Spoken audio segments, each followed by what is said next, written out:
Good afternoon, everyone, and welcome here to Mountain Island Charter School for a matinee, an early evening game between your Queen City Corndogs and the Regulators. For those just tuning in, much like me at the beginning of this game, you're probably wondering why the uniform matchup is the way that it is. That I cannot tell you, but both teams sporting Carolina blue tops with white pants. We apologize for the confusion, as we have an early 2-1 count against the leadoff hitter Caleb Singleton. And let's settle into things here. Corndogs looking to snap a 2-game losing streak as Singleton swings and misses at that one. As the Regulators are on a 5-game losing streak, haven't won in conference play yet, looking for their first conference win of the 2023 SCBL season. Corndogs lost their last one at Lake Norman over the weekend as Singleton fouls that one back and keeps himself alive in the count.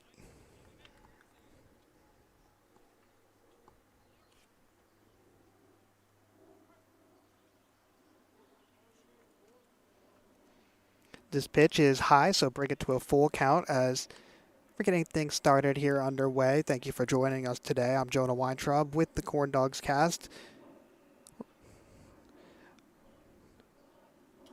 And that'll be ball number 4, which sends Singleton on to first as the first base runner of the game for the Corndogs.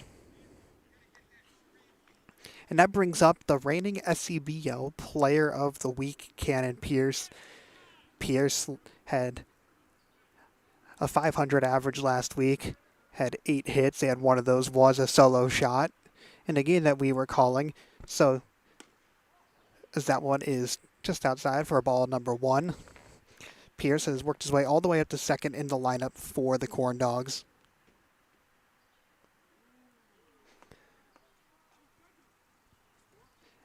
As the lefty takes that ball high, so 2-0 count on Pierce.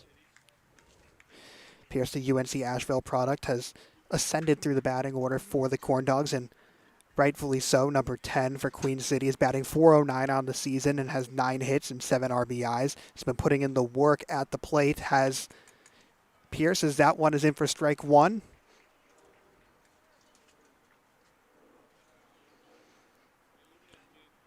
So we have a 2-1 count now on Pierce.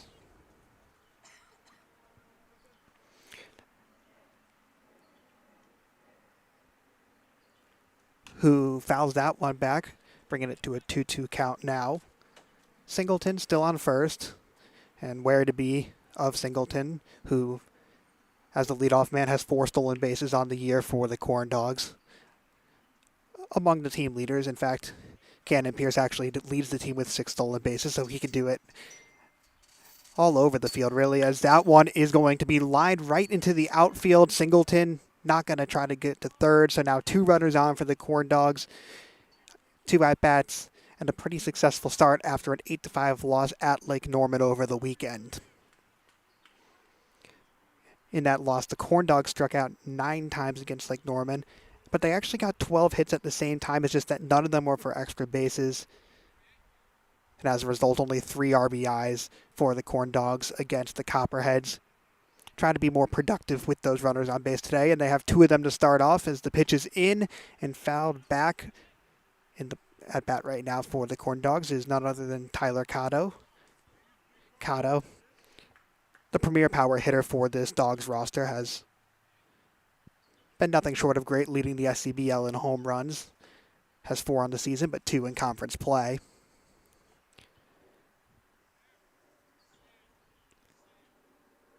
As that pitch is fouled back, and Singleton will have to go back to second after trying to steal. On the mound for the Regulators today is number 11, Noah Washburn, who has pitched 5.1 innings in 2 games. Has an ERA of 13.5, so looking to get back on track is Washburn. Has 2 on base here early with the Corndogs' best hitter at bat right now, as that pitch is outside for ball 1, so bring it to a 1-2 count now.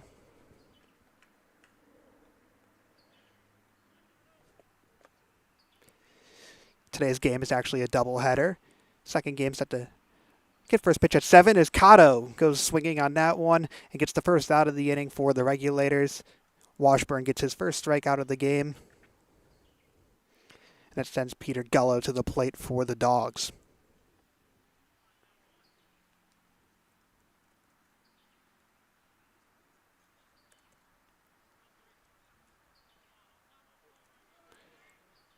Gullo, the Anderson University product, getting more and more at-bats here as the season has gone on, as that pitch from Washburn is low and away for ball number 1. Corndogs with runners on first and second.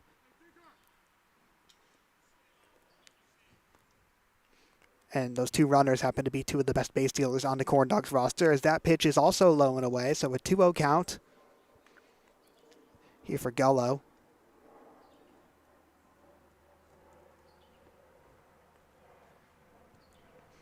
Gullo, for those of you who haven't tuned into the Corndog season, will get work on the mound as well, as that pitch is in there for strike number 1. Sits nice and pretty from Washburn. And this Regulators team, we mentioned it earlier in the broadcast as things started off, still looking for their first SCBL win, right now at the bottom of the standings in the SCBL.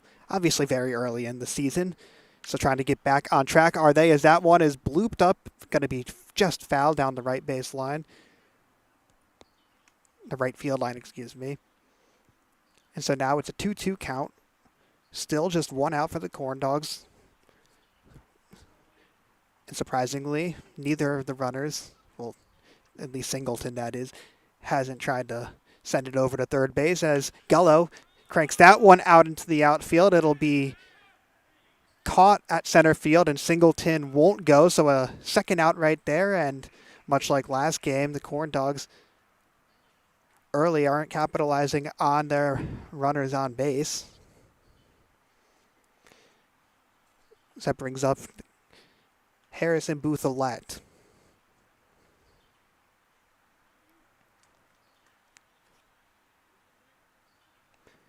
Bouthillette has one home run on the year, does the lefty, and that one is fouled back away for strike number 1. Against Lake Norman, Bouthillette didn't have his best outing. Did have a single, but went 1 of 4 in that game and struck out twice. The talented incoming freshman at San Jacinto Community College watches that one go high for ball number 1. And Bouthillette on the year, batting .280, not too shabby, with 7 hits and 7 RBIs as well. Is the Indian Land native from South Carolina. Working with the 1-1 count now, has 2 runners on as he takes that pitch low from Washburn. Number 35, Josh Lilly, is on deck for the Corndogs, number 55, Will Budnick, is on deck for the Corndogs as Bouthillette grounds that one right to the second baseman, and that is going to be the third out of the inning. So a ground out there from Bouthillette sends things to the bottom of the first after the Corndogs had a promising start with 2 runners on base, but no runs to show for it. We'll be back for the bottom of the first after this quick break.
Welcome back here, ladies and gentlemen, for the bottom of the first inning between your Queen City Corndogs and the Regulators Baseball Club.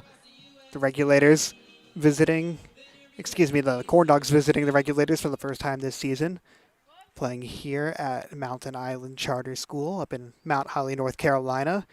And on the mound for the Corndogs is number 31, J.J. DeVos, as his first pitch is popped up into the infield, and that play is going to be made in the outfield. So that one had a lot of loft on it, as Cannon Pierce gets under that one. And so one pitch, one out for DeVos, who is among the team leaders in both pitches thrown and innings. 7 innings on the year so far, and has been one of the workhorse on the mound for the Corndogs, as that pitch is high for the first ball of the night against number 18 in the box. That's John Bagwell. Bagwell, a native of Sullivan's Island, South Carolina. Beautiful place. Making his way up to the Old North State for some summer ball is Bagwell, as we're in a 1-1 count now for DeVos, who's second, or tied for second, on the team in innings thrown. He's thrown 7 of them. 6 strikeouts in those 7 innings, so efficient work for DeVos, as Bagwell able to check in time on that one. So bring it to a 2-1 count now. Bagwell attends Sewanee, or the University of the South as formerly known. He's been one of the more effective players for the Regulators so far this season, as DeVos has that one grounded to the shortstop, and the play will be made at first. Yes, it will. A nice scoop right there by Will Bundick on the throw from Nathan Sammy. And 2 up, 2 down for J.J. DeVos. Looking to continue his hot start to the 2023 season, which sends up number 19 for the Regulators. We actually don't have a roster number on, so our apologies for the lack of that, as that pitch is in there for strike 1. DeVos gets ahead of the count. In DeVos's last outing against the Concord A's, he started on the mound with 5 innings and only allowed 2 hits in those 5 innings. The Gaston College product has been solid, to say the least, for the Corndogs, as that is quickly an 0-2 count now for DeVos. Looking to go 3 up, 3 down here in the bottom of the first. Corndogs have been up and down on the mound so far through the 2023 SCBL season, but still a very respectable 3.23 team ERA. As DeVos has that one just low, so make it ball number 1 now for DeVos.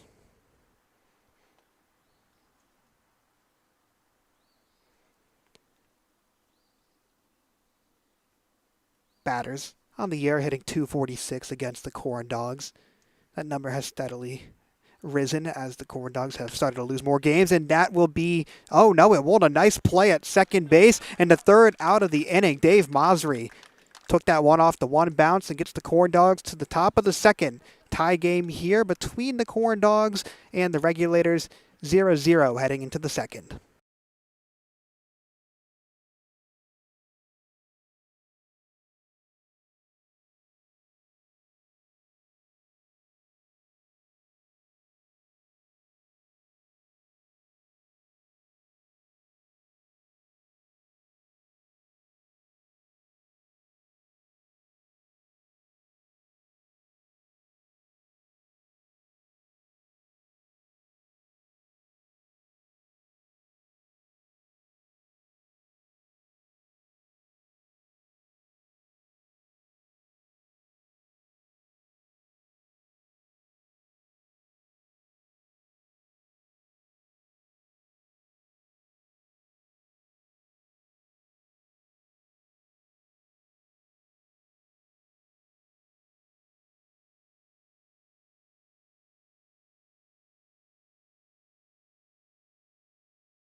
One inning down here between the Corndogs and the Regulators.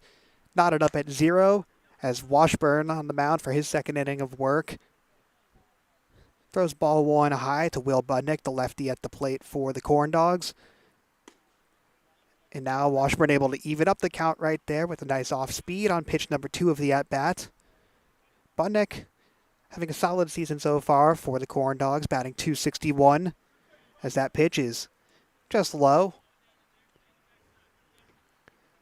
The lefty from Charlotte went 0 of 2 in his last game, but did get walked twice as that pitch is outside for ball number 3. And now a pretty favorable count here for Budnick.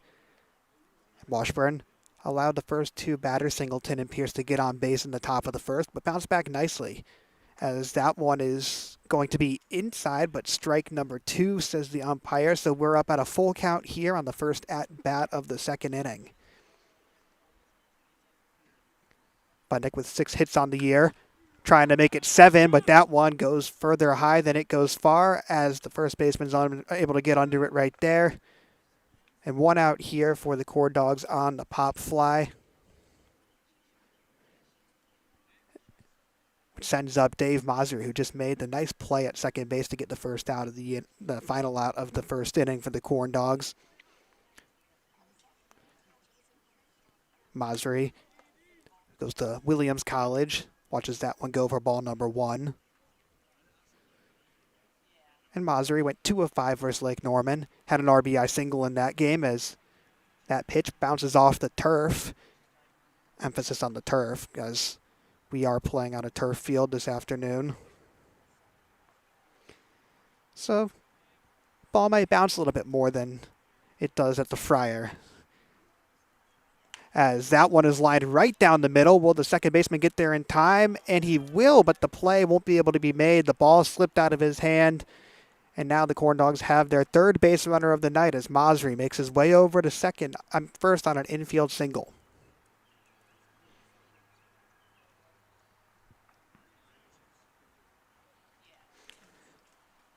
Wilson Lohr now at the plate for the Dogs as that pitch goes outside for ball number 1. Lohr went 3 of 4 versus Lake Norman. 3 singles as he had his most efficient day and earned himself a spot in today's starting 9 once again. And quickly, 2-0 against Lohr.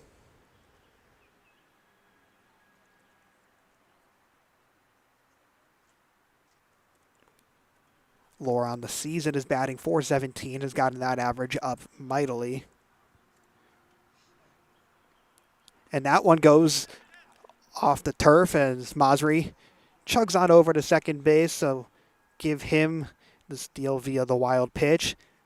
And the Corndogs now have their second runner in scoring position on the afternoon.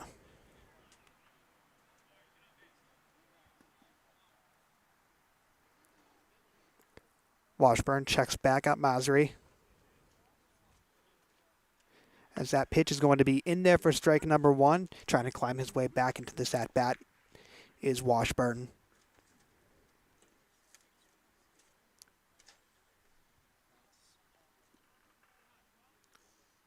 Lohr, as it stands, actually has the best average on the team as second you say that he swings and misses. So make it a full count now. Washburn was able to get back-to-back strikes to bring it to this.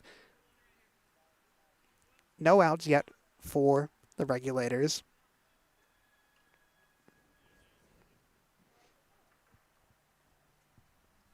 As Washburn surveys, checks, and that one is going to go foul from Lohr. The lefty just needed to get a little less pull on that one, and it could have been a big hit for the Corndogs, but now we are here with 1 out, runner on second, full count for Lohr still, the Southern Wesleyan product. And that'll be ball number 4, so a quality at-bat from Lohr sends him to first base, and once again, the Corndogs have 2 on base here in the top of the second, as number 25, Harrison Wilson, steps up to bat for Queen City. Wilson the two-way player from Winthrop. Looking to get his bat going a little. Only has one hit on the season and is batting .91 as that pitch is tipped, but nevertheless, still got to be 0-1 on the scoreboard. Wilson went 0 for 2 versus Lake Norman with a strikeout. As that one is lined down the left field line, but will go foul before it reaches the bag. So an 0-2 count on Wilson, who has Masri at second, Laura at first. And another good opportunity here for the Corndogs if they're able to capitalize, obviously, as Washburn winds that one up and it goes over the head of over the head of Wilson. Good play behind the plate.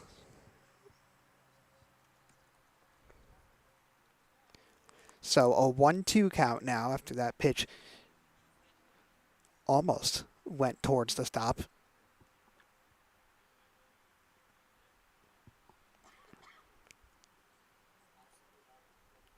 As Wilson, the 6'3", 215 righty from Fort Mill, South Carolina, takes that one high and inside for ball number 2.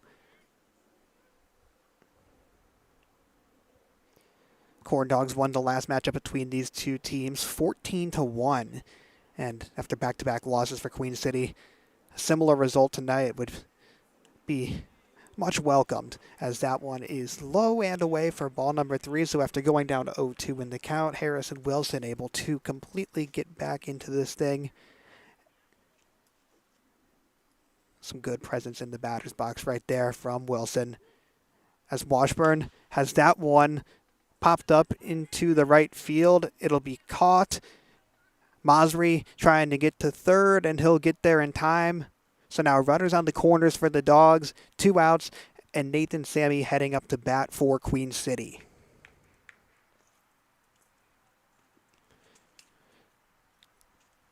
Sammy's been in the same boat as Harrison Wilson, looking to get the bats going. An identical .91 average on the year, but does have 3 hits, so has seen a higher volume, and now would be a really good time for him to get the bat going, as he's got a runner right on third base, and that one is going to be just outside for ball number 1. Sammy, who's had a very productive sophomore year at Middlebury College, sees that one go low for ball number 2. And Washburn on the mound, now in the middle of his 7th inning of work on the year. Up until this game, had allowed 10 runs through 2 games and have a 4-7 strike to ball ratio. As that one is lined right to the second baseman, he'll make the tag, and the Corndogs once again leave 2 stranded here as we head to the bottom of the second, knotted up at 0 still.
Bottom of the second inning here in a tie game, 0-0 between your Queen City Corndogs and the home Regulators, as that pitch is walloped into the outfield.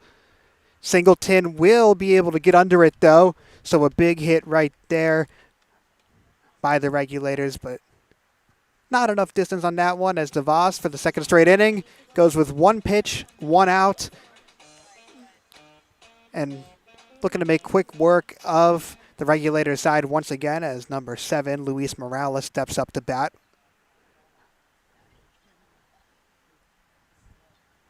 Morales from San Juan, Puerto Rico, takes that pitch in high for ball number 1. And the Corndogs coming off a game where they only had 5 walks and struck out 11 batters, yet still gave up 8 runs. Just not their night against Lake Norman, as that pitch is not in the strike zone. So make it a 2-0 count here for Morales. And those numbers kind of reflect the Corndog season averages. Per 9 innings, they're striking out 11.1 batters, walking just a hair under 6. As that one is tipped foul by Morales. Bring it up a 2-1 count now. No runners on, 1 out.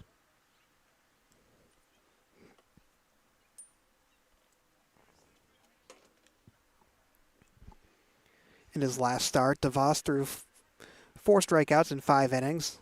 An efficient outing for the Gaston College product, making his second start of the 2023 season. Third, actually, if you count the season opener against the High Toms, in which he started things off with a little over an inning pitched. But in SCBL play speaking, DeVos has been on the bump twice to start things off.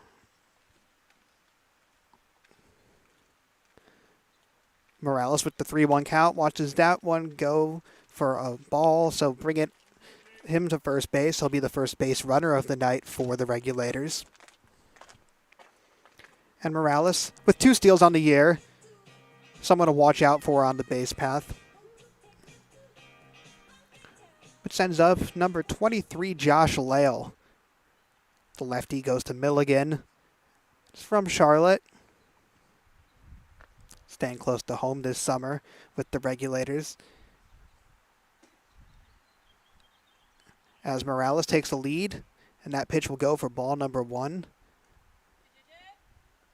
Lale on the season has 4 hits and is batting respectable .286 through SCBL play, as Corndogs with 1 out. See that one go through the glove of Bouthelette, and Morales will jog his way over to second base, so wild pitch right there, or an error maybe on Bouthelette. Nevertheless, the result's still the same. Morales finds his way to second base. So now the first runner of the night in scoring position for the Regulators. And Lale, the sophomore, not a bad option to have at the plate, excuse me.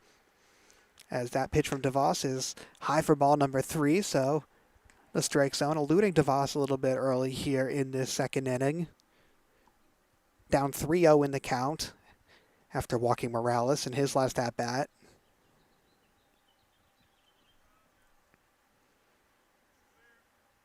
Lale watches that one go just low, so second consecutive walk for DeVos, and as a result, Bouthelette will go to the bump to meet with him. So quick timeout here until those two get things situated, and we'll be right back.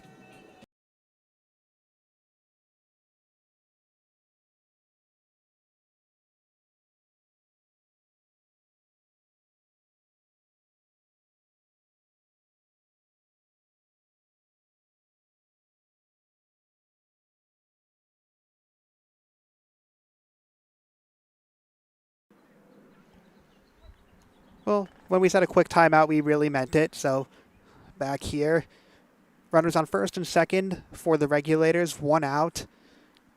DeVos looks back at Morales on second as that pitch is in there for strike number 1.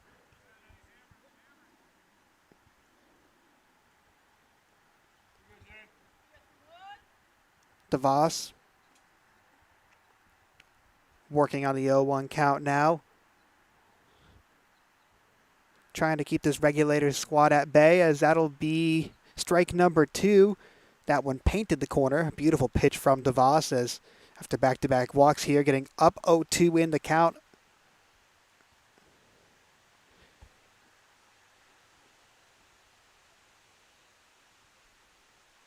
Regulators with 2 on base. And DeVos pitched that one just a bit high, so bring it to a 2-1-2 count.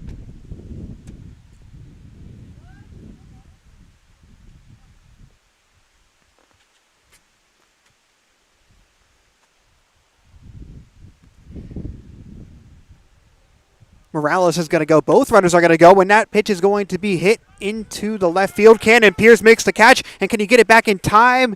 No, he can't, but a nice play made nevertheless by Pierce, coming off his SCBL Player of the Week campaign, proving that he can do it on both sides of the ball. And Pierce getting the start in left field today, though he's also started along the infield at multiple positions, so truly a Swiss Army knife is Pierce, as he gets the second out of the inning for the Corndogs and helps give a little bit of a cushion here to DeVos, as that pitch is high for ball number 1. Up at bat now is number 10, Jorge Santana. 6-foot righty goes to Fremont. Trying to keep this inning going for the Regulators, as he fouls that one back and brings the count to an even 1-1.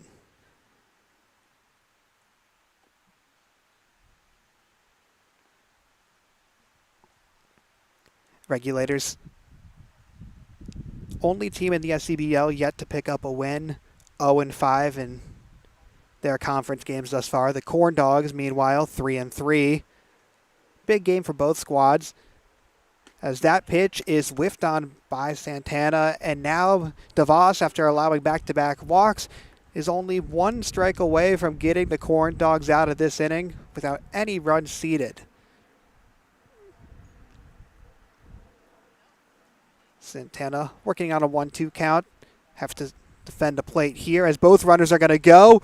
Bouthelet throws to third. The play not going to be made in time. Difficult one right there, as both Regulators advance. Lyle and Morales get in scoring position, and a 2-2 count here. No more base runners to worry about unless Morales tries to steal home. So DeVos locked in, throws that one high. So now a full count for DeVos.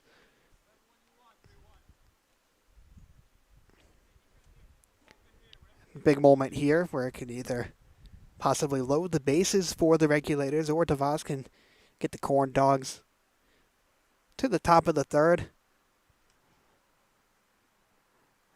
As DeVos winds this one up, goes inside, and this at-bat will stay alive as Santana fouls that one back.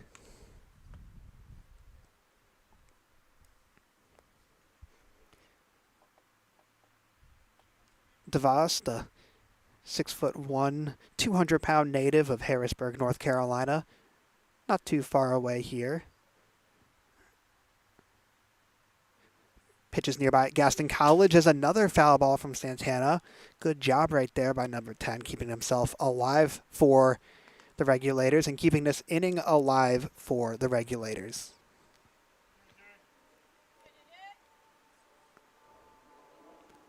Corndogs on a bit of a road trip, including this game. Won't be back at the Friar until this weekend. So some crucial games here, as DeVos has that one blooped up into the infield, and once again it'll go towards Dave Masri, but unable to make the play is Masri, and that will bring home a run for the Regulators. Morales scampers across home plate and gives the Regulators a 1-0 lead here in the bottom of the second. As a result, it looks like manager Jeff Pluta is going to come out to talk to DeVos. So after that conversation, we'll join right back with you for the remainder of the bottom of the second.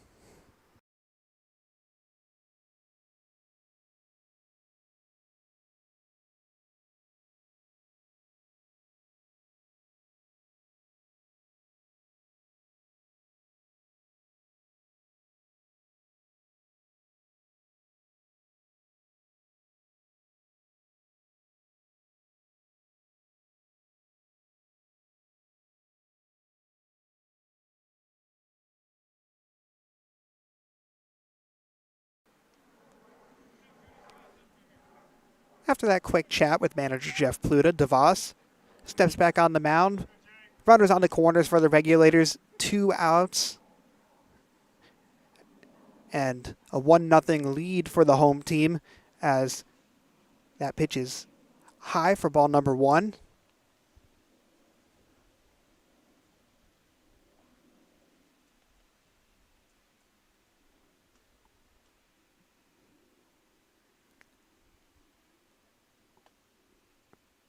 As DeVos tries to pick off the runner at first, that's Santana, who's going to get back in time.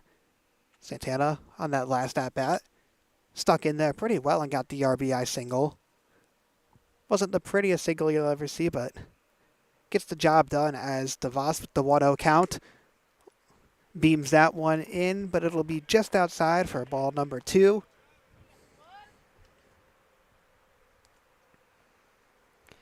Corndogs still 1 out away.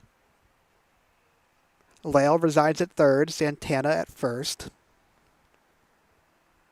And that pitch is popped straight up and straight back. The count goes to 2-1 now.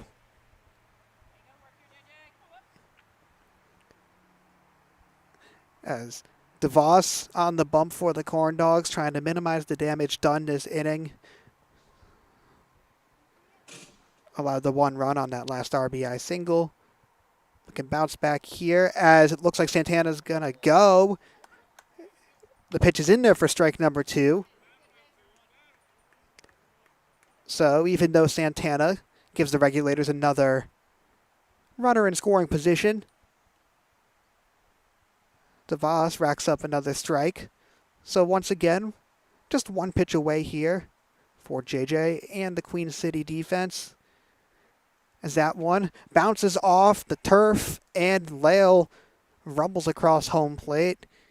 Gets a 2-0 lead for the Regulators there. As that play from both parties involved looked like it just moved in slow motion a little. Maybe hesitancy on both sides, but nevertheless the lead now 2-0.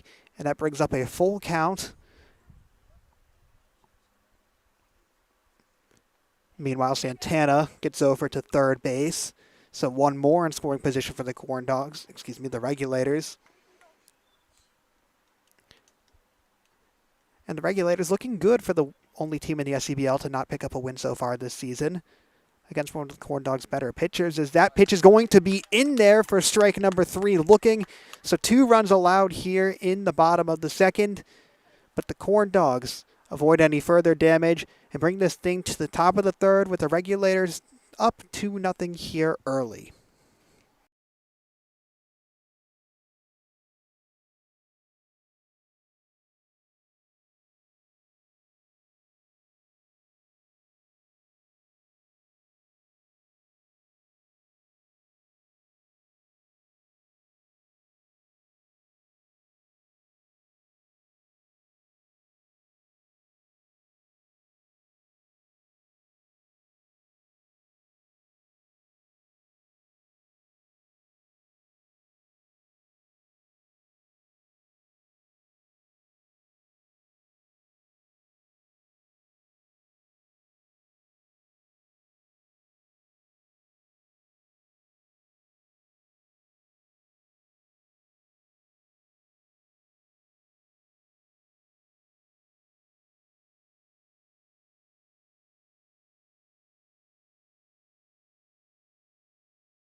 Welcome back, ladies and gentlemen. Top of the third inning here between your Queen City Corndogs and the Regulators Baseball Club.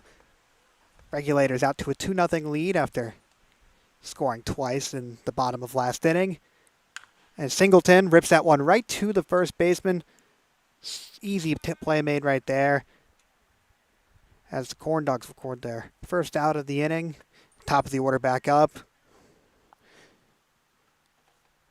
That brings up Cannon Pierce, who had a base hit on his last time up, keeping his play hot.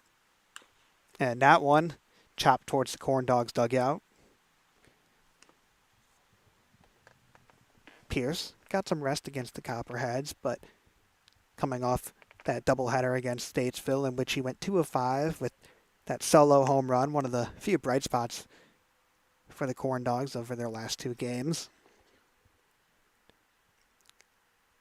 As Pierce, sophomore, entering his second year at UNC Asheville, spent most of his first year there injured and putting some great tape up this summer for the Bulldogs coaches up there in the Highlands. Now up 2-1 in this count, make it 3-1 after the pitch from Washburn goes outside. And credit where credit is due, Washburn, after having a few rough outings to start off this season, has gone 2 scoreless against the Corndogs so far. And that one is a big swing from Pierce. And so the lefty now steps into the box once again, and this time it's a full count. No runners on, 1 out. And that one is going to be dug out of the ground and dribble its way back towards the fencing. So Pierce keeps himself alive right here.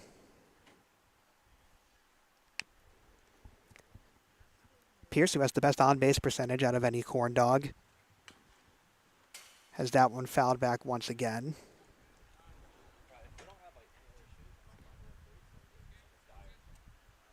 A few foul balls here by Pierce as he's trying to keep himself and the Corndogs alive right now. In an 0-2 hole is Queen City, as Washburn launches that one high, and a nice at-bat by Cannon Pierce gets on base for the second time tonight, and that brings up Tyler Cotto for the Corndogs, who struck out in his last time at plate. Nevertheless, still not a guy that any pitcher, let alone one who's statistically struggled through a few games like Washburn, wants to see at the plate. Cotto, second on the Corndogs in hits, first in RBIs. And a large reason why is that he's put up 4 home runs on the season, has Cotto. No other Corndog has put up even multiple home runs. A true power hitter is the Queens University senior, as he's up 1-0 on the count here early. Make it 2-0, that pitch high and inside.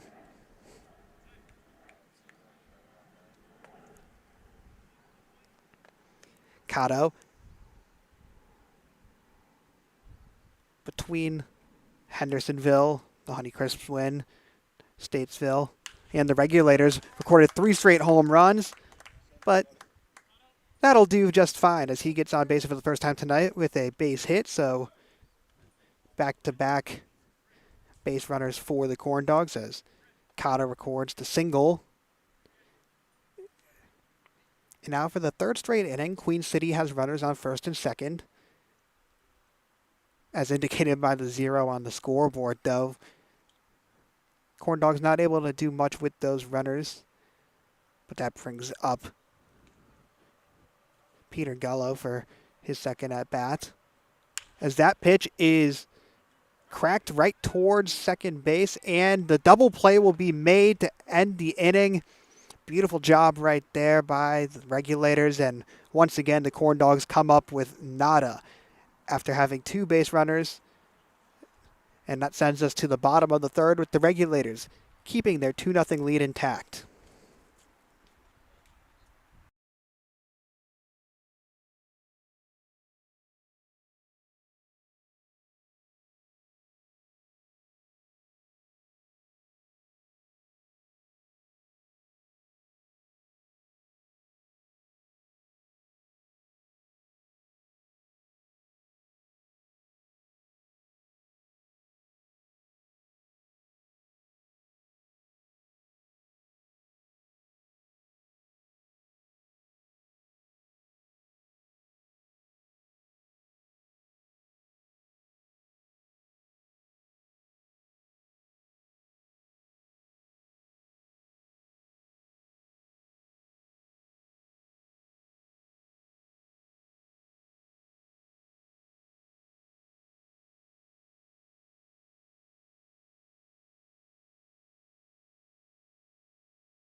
2-0 lead here for the Regulators, looking to defend their home field, or home turf, I should say. Off to a nice start here, as DeVos hoping to keep the Corndogs within arm's length. His first pitch of the inning gets cracked into the outfield. Pierce pursues, and he'll get it for the first out. And so 3 innings in a row for the Corndogs, with the first pitch being the first out, as that sends up the second Regulator batter of the inning. And there's a roster discontinuity. A lot of the numbers aren't matching up with the roster, so we apologize for that here, as that pitch is low and away for ball 1 from DeVos.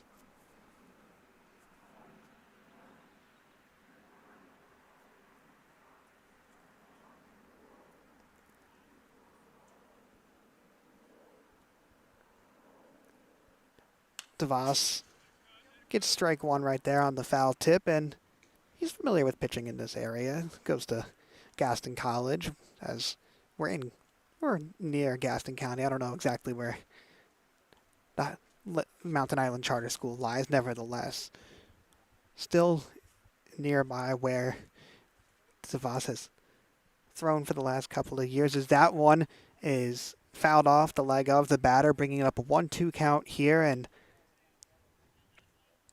Corndogs after that short inning really probably want to just return the favor right here. Get up, get down, and help DeVos rest after that double play on the hit from Peter Gullo to end things in the top of the third. DeVos probably had to rush back out of the dugout and be woken up, as that pitch is fouled over the left field wall. So 1-2 count still for the Regulators, trying to extend their 2-0 lead here.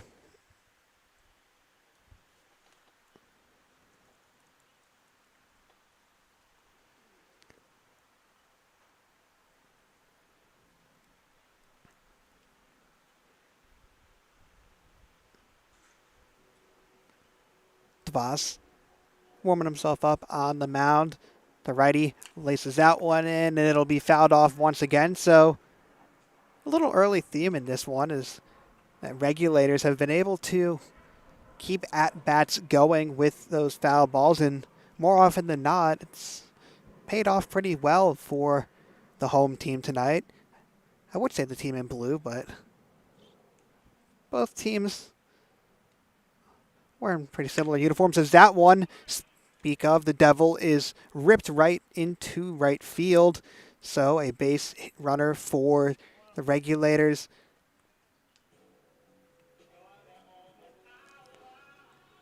Which sends up John Bagwell for his second at-bat of the afternoon. Bagwell, one of 2 players on this roster with a home run. Had a solo shot earlier in conference play.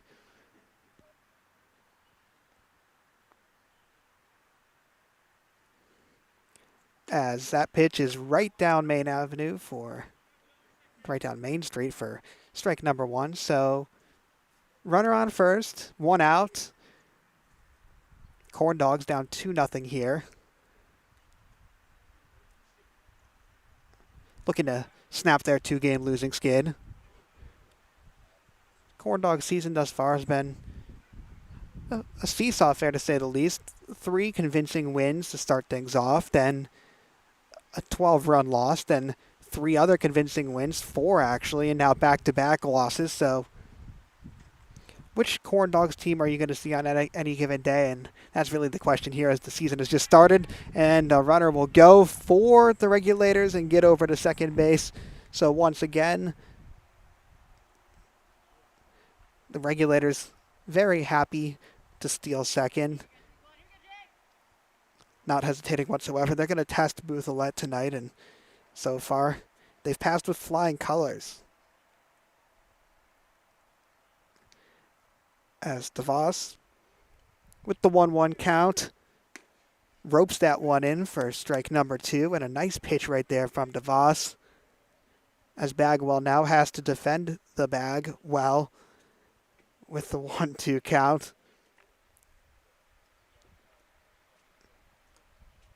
Bagwell batting .308 on the year.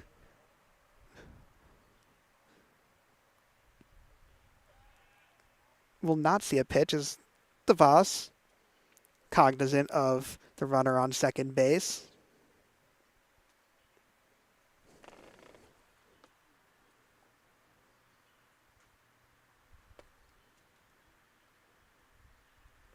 And that is going to be fouled back right towards me. And even shook the screen over here, so apologize for the turbulence on air.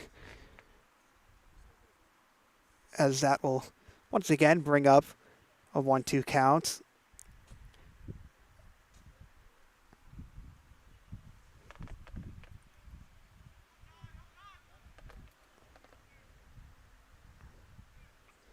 DeVos surveying. The runner going to go. The swing, the miss, and the double play.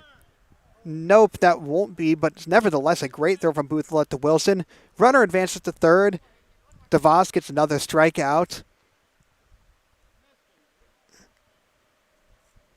And so with 2 outs, runner on third. Corndogs almost got out of that inning right there. And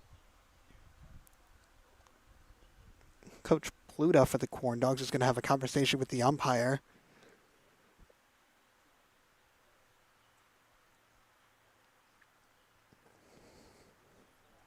So a quick little briefing between those two. Sets things back up here. So Corndogs have a chance to get out of this inning. The right arm of J.J. DeVos will determine that as his first pitch of the at-bat goes in for a strike.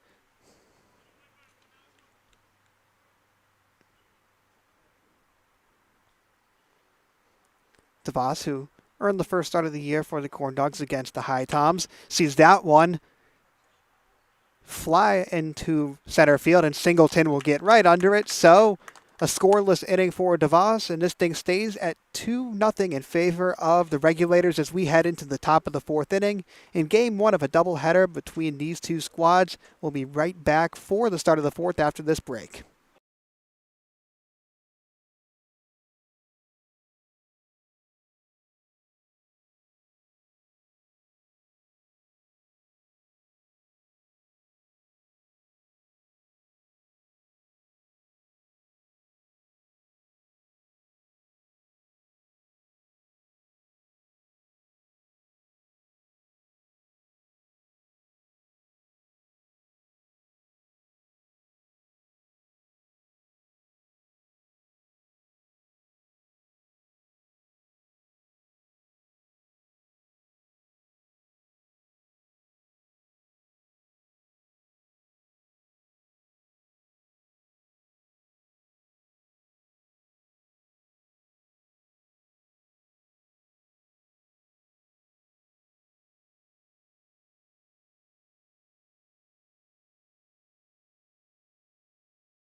Welcome back for the top of the 4th inning in Game 1 of 2 this afternoon/evening/night between your Queen City Corndogs and the Regulators Baseball Club.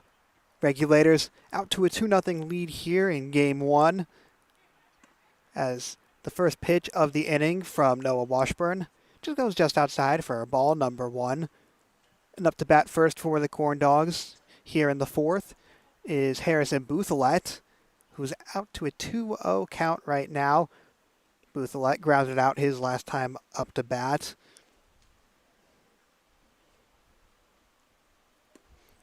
As that pitch is going to be ball number 3, so a very favorable situation for Bouthelette, who has the 3rd best slugging percentage on the Corndogs. Not too surprising considering his long shot early in the year, as that one is grounded right to the first baseman. Play made easily right there by Nathan Williams.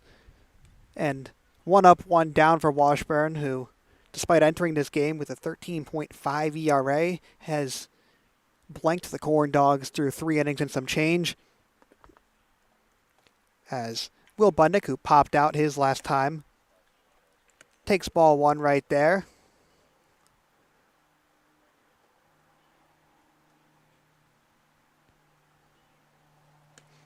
That one glides past the ankles of Budnick, the lefty from Queens,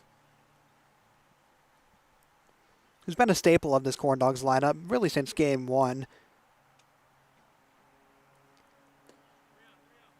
As that is going to be a 2nd consecutive at-bat for Queen City, in which they're out to a 3-0 lead.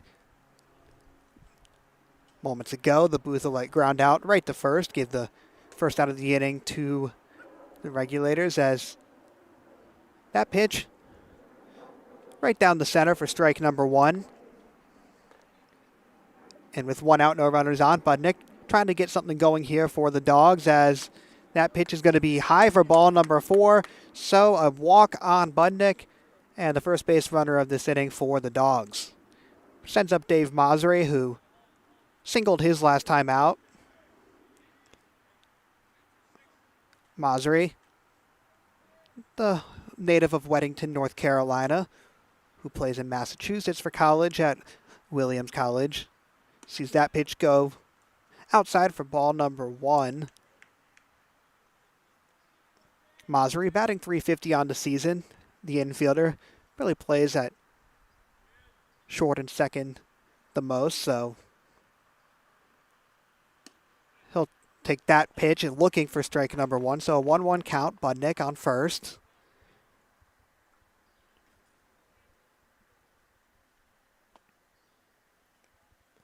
Washburn has 7 walks on the year to lead the Regulators, as that pitch is whiffed on by Masri.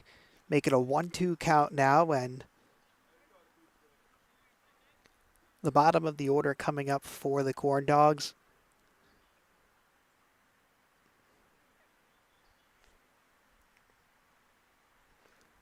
As that pitch is going to be just low, evening up the count at 2.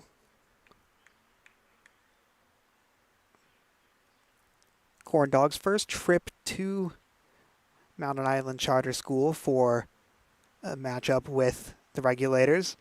These two teams played once already, but took place at the Friar as Budnick rumbles his way over to second base to get the steal. The ball bounced off the turf and then caromed off the chest plate of the catcher. Number 38, Roman Garcia, behind the plate tonight for the Regulators, and unable to get the throw there in time. So Budnick now on second base, and a 3-2 count here, make it a walk. So Masri fights his way back in the at-bat and gets on base for the 2nd time this afternoon, sending up Wilson Lohr.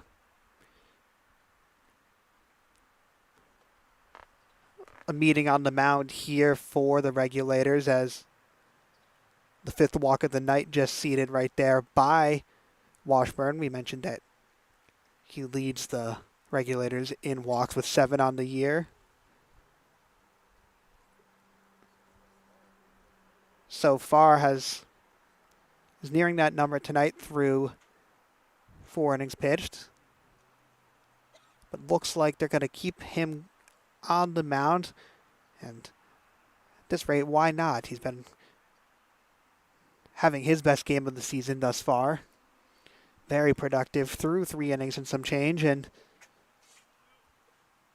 now has runners on first and second, 1 out. was in this situation earlier. This is the fourth straight inning that the Corndogs have had 2 base runners. As that pitch is lined to the second baseman, and the double play is going to be made. Masri got out ahead of himself and couldn't get back to the bag in time. Once again, a double play right in the nick of time for the Regulators and sends this thing to the bottom of the 4th inning with a 2-0 lead for the Regulators as they come up to bat once again.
Welcome back, ladies and gentlemen. Bottom of the 4th inning in game 1 between the Regulators and your Queen City Corndogs. And for the Corndog faithful out there, this one has not been ideal so far. A lot of unlucky breaks for Queen City.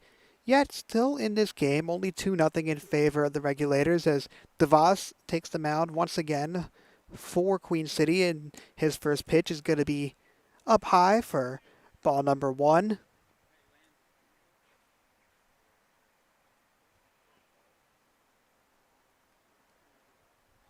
DeVos takes a deep breath, and that one will go low for ball number 2, so a quick 2-0 count here. Roman Garcia, the catcher tonight for the Regulators, up to bat. As that one is lined down the third base line, and it will not be fouled, but Wilson will get it there in time. And look, I had to hesitate there because the Corndogs dugout was advocating that that one went foul, and honestly, I'm not sure I disagree, but nevertheless, Harrison Wilson with a beautiful throw as the Corndogs record their first out of the inning here. Sending up number 7, Luis Morales. Got on base his last time up and recorded a steal. Morales, the Puerto Rico native, entered this game with 4 hits on the year as that pitch sails on DeVos for ball number 1.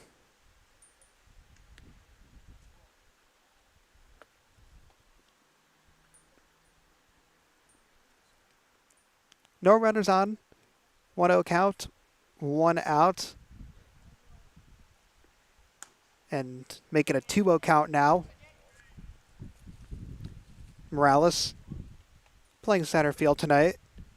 Batting in the 5 hole for the Regulators. Working on a 2-0 count. Make it 3-0. Was able to check on that one. Good restraint right there from Morales. as DeVos now way behind in his count. Trying to make up some ground here with the pitch, and that'll help. So now a 3-1 count after DeVos lasers that one in for strike number one.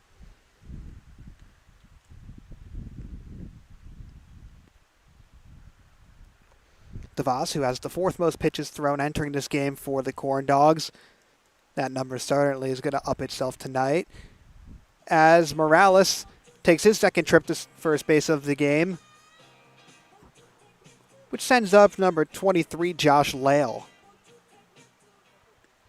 Lale also got on base in that 2-run inning for the Regulators. The 6'1" sophomore from Milligan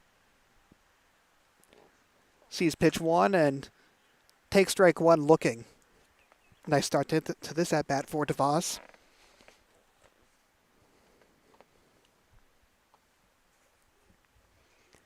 As he tries to pick off Morales, unable to do so. Budnick with the leaping catch right there on first.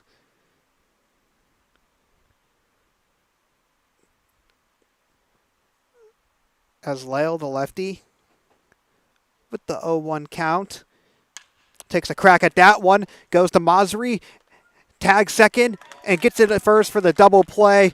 All handled right there by Dave Masri, and sends the Corndogs to the top of the fifth inning. Still only down 2-0 here to the Regulators. We'll be right back for the start of the fifth after this quick timeout.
Top of the fifth inning here with the Regulators still maintaining a 2-0 lead versus the Corndogs. As Washburn, continuing his hot start on that first pitch, has held the Corndogs scoreless through these 4 innings, though Queen City has had multiple base runners in each of those innings as the count evens up at 1 after that one. Takes a bounce off the turf into the lap of Morales behind the plate. Harrison Wilson popped up his last time out as he takes a swing at that one. So now a 1-2 count after Harrison Wilson unable to make contact on that big hack. Wilson still only with 1 hit on the year. Does have 4 RBIs. As that one once again takes a skip in front of home plate. Evens up the count at 2. And Wilson has really done most of his damage on the mound for the Corndogs as a pitcher, where he's put up really good numbers in terms of strikeouts per inning pitched, putting up really unreal numbers actually, and one of the hardest throwers on the mound for the Corndogs.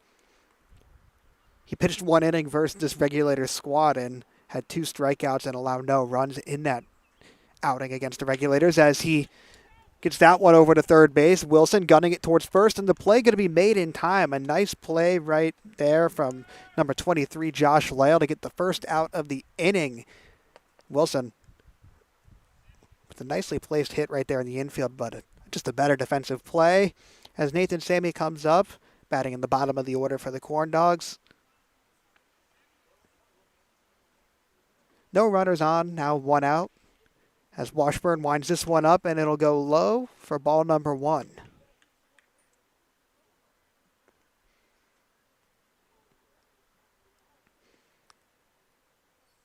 Sammy watches that one go in for strike number 1, so an even count right now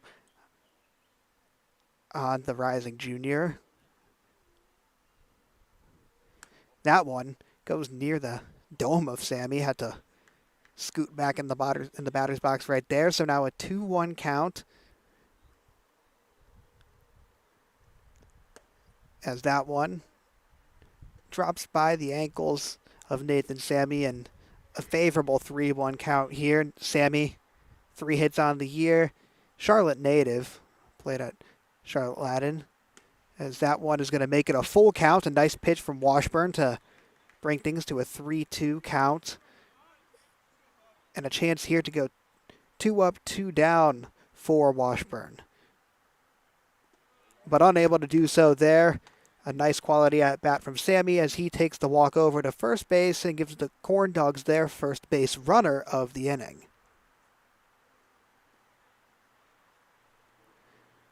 Now top of the order back up for Queen City, number 4, Caleb Singleton.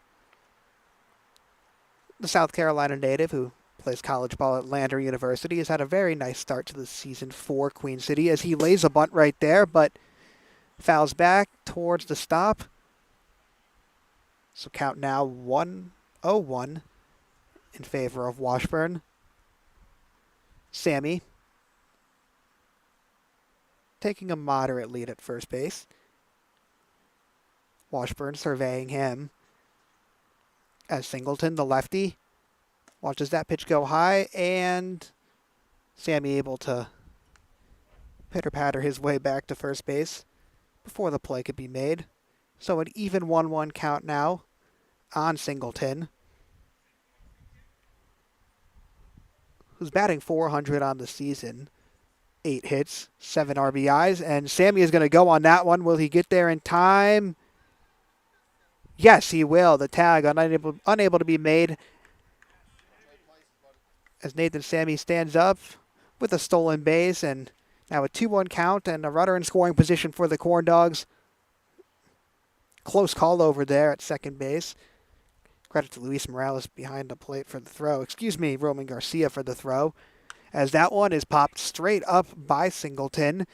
Will go out of play. So 2-2 count now on the 6-foot, 165-pounder from Greenwood, South Carolina. Played at Goose Creek High School. Now is as we said, a Lander Lancer. Say that 10 times really fast as Singleton comes up with nothing on that swing and gives the Corndogs their second out of the inning here. So a strikeout from Singleton. Only the second of the game for Washburn, yet still 0 runs allowed. So the defense for the Regulators harmonious right now, to say the least. Multiple double plays as that ball is just low for ball number 1. Sammy still at second. And Pierce, so far tonight, has gotten on base both times. He stepped up to the plate, had a single early on, then got walked, and this one will be fouled right back. So a 1-1 count now for Pierce to work with. Pierce is the second best OPS on the team, second on the team in average, and best on-base percentage on the team. So for the more analytical fans out there, Corndog Nation, hard not to be in love with a player like Cannon Pierce. And that was recognized pretty well, as for those of you who aren't just joining the broadcast or haven't heard that Pierce, fresh off winning SCBL Player of the Week, the first Player of the Week of the 2023 season. So far, the Corndogs 1-for-1 in that category. Batting 1,000 on the Corndogs in Players of the Week. Not so much in this game, as still through 5 innings, or 4 innings and some change, with 1 out away, the Corndogs yet to get a run here as a 3-1 count on Pierce.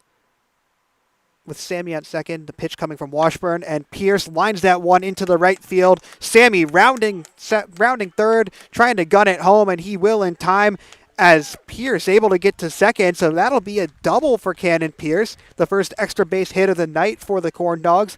And Sammy trots across home plate to get the Corndogs on the scoreboard and bring this game within 1. Still 2-1 lead for the Regulators. But a nice at-bat right there from Cannon Pierce as he continues his dominant start to the 2023 season. 3 at-bats for Pierce, 2 hits and a walk, which brings Tyler Cotto up to bat now. Cotto singled his last time up to the plate as Washburn throws that one high and inside for ball number 1. And with Pierce at second, the other aspect of his game you have to worry about is the fact that he leads the Corndogs in runs in stolen bases on the season. Washburn checks back on him as that pitch is right down Main Street for strike number 1. So even the count up now for Cotto.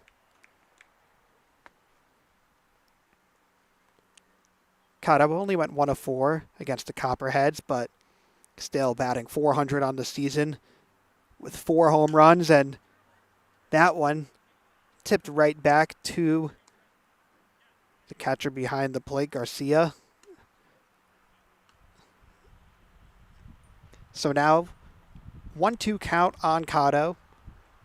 2 outs here. Pierce on second base. Not looking like a threat to steal, but you never know with him as he has 6 on the season so far.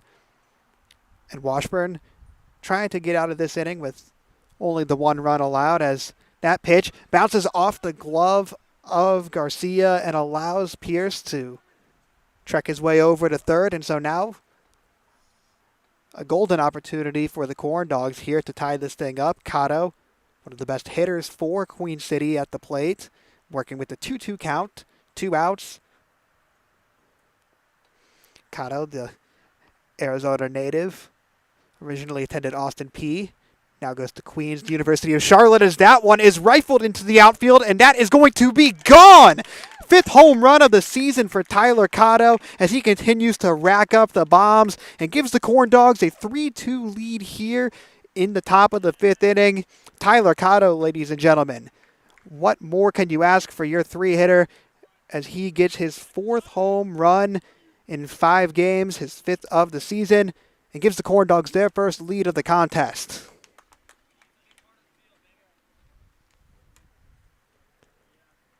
That one was a no-doubter from Cotto once again as Washburn gets a visit on the mound after going 4 innings without allowing a tally. Queen City puts up 3 here in the top of the 5th. Things got started with Cannon Pierce getting that double after Nathan Sammy got the walk. And then Tyler Cotto just blew this inning open for Queen City. Regulators still going to roll with Washburn on the mound as Peter Gullo comes up to bat.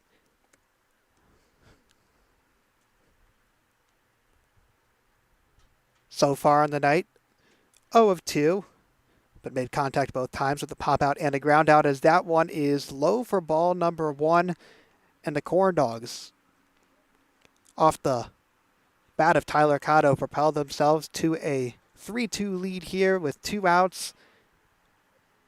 And job's not done yet for Washburn on the mound as that one takes a bounce off of home plate. So Gullo up ahead in the count 2-0.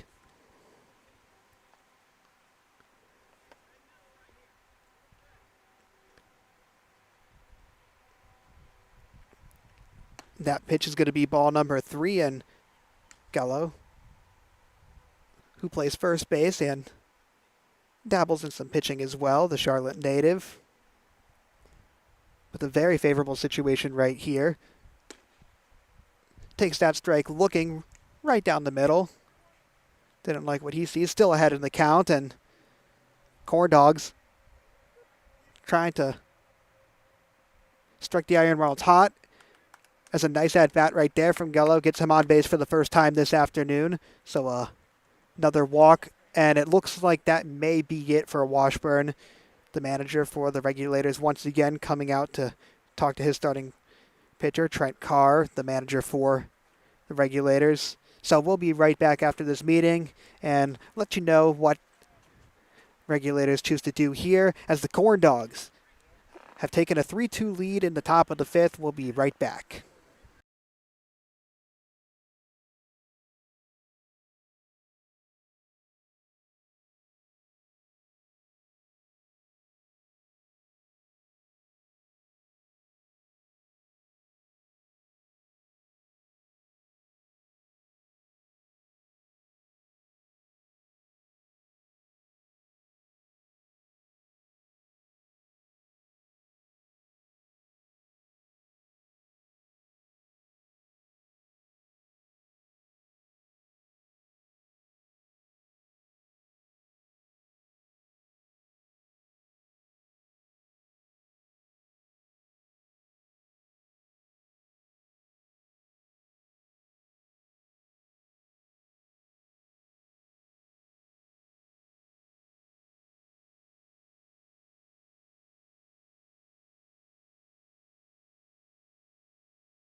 Well, as expected, new pitcher in for the Regulators. It's going to be number 8, Caleb Parker.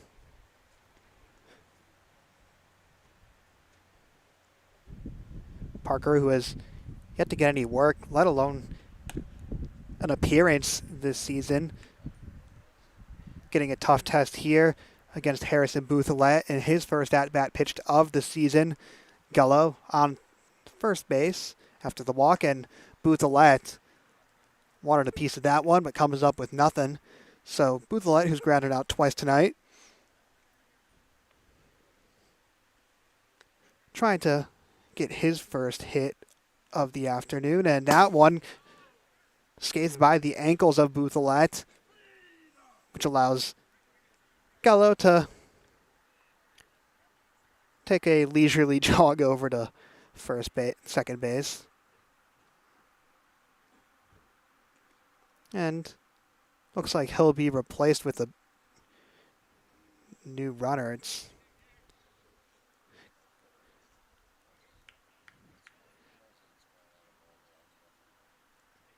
So, pinch runner in for the Corndogs.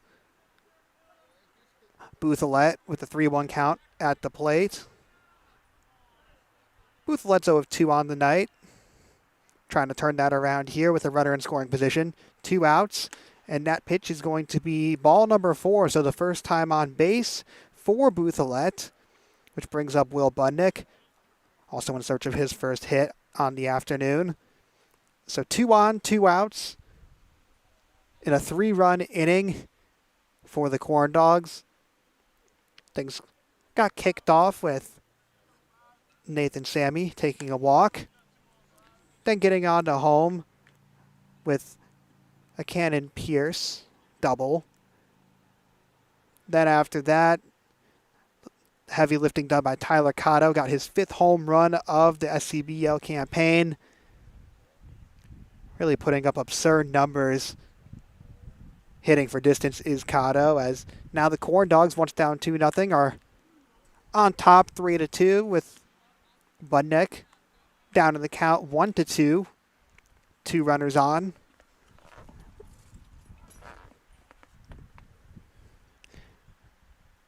And a chance for Parker to get out of this inning, as that one is dropped in the outfield. It'll bring home a runner as number 23 for the Corndogs. Looks like that's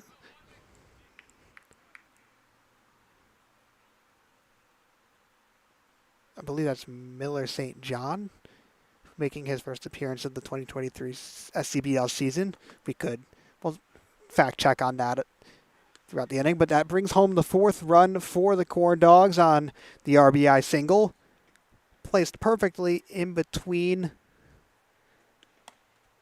third baseman for the Regulators and the left fielder, as now runners on first and second for the Corndogs. 1-0 count. Making a 2-0 count there, as Masri almost got pegged on the shoulder with that pitch. And after the Regulators were in control for so much of this game, now trying to hold on for dear life after this rally from Queen City. That pitch is in there for strike number 1. So a 2-1 count, 2 outs, 2 on, and 2 strikes now. As it looks like that one might have hit Masri perhaps. Nevertheless, he'll take his way to first base. So Masri has reached base all 3 times tonight. A solid outing here for the Williams product, which brings up Wilson Lohr. Lohr got walked earlier, then popped out on that inning-ending double play, the one that he popped to the second baseman before Masri was unable to get back to the bag in time. So bases loaded for Queen City. Boothel at third. Masri at second. Budnick at second, Masri at first, excuse me. As Wilson Lohr rips that one into the outfield, but it looks like the play will be made, and it is. So Luis Morales gets under that one to end the bleeding for the Regulators. But still, a 4-run inning for Queen City to get on top 4-2 as we head into the bottom of the 5th here from Mountain Island Charter High School between the Corndogs and the Regulators.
Welcome back, everyone.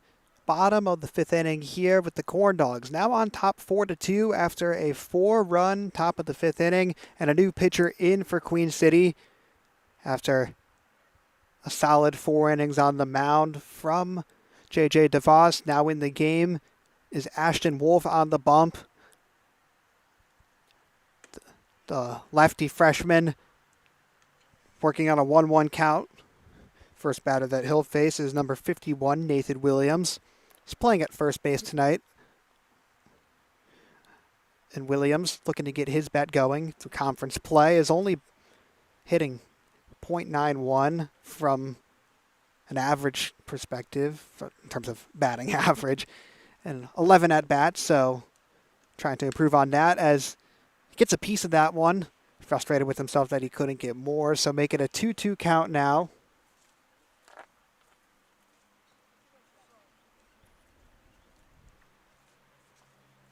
And Ashton Wolf has really improved with each game that we've seen him make an appearance. He had a really rough first outing, built on that, and then against Statesville, looked the part.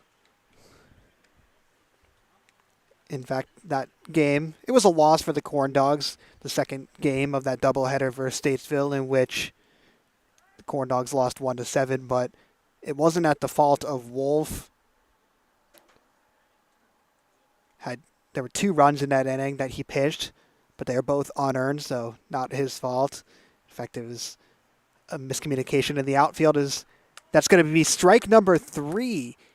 Wolf, with his 8th strikeout of the year, gets Nathan Williams thinking that he has a trip to first base, and the umpire had a different plan. So now 1 out here on 1 strikeout for Wolf, which brings up number 20, Caleb Freeman.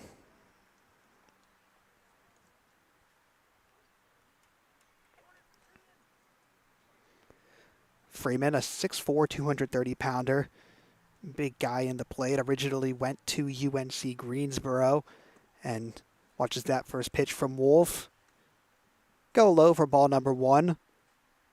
Wolf against Statesville had 1 inning of work with 3 strikeouts, and again, the 2 runs that were unearned, as that is a nasty pitch right there from Wolf.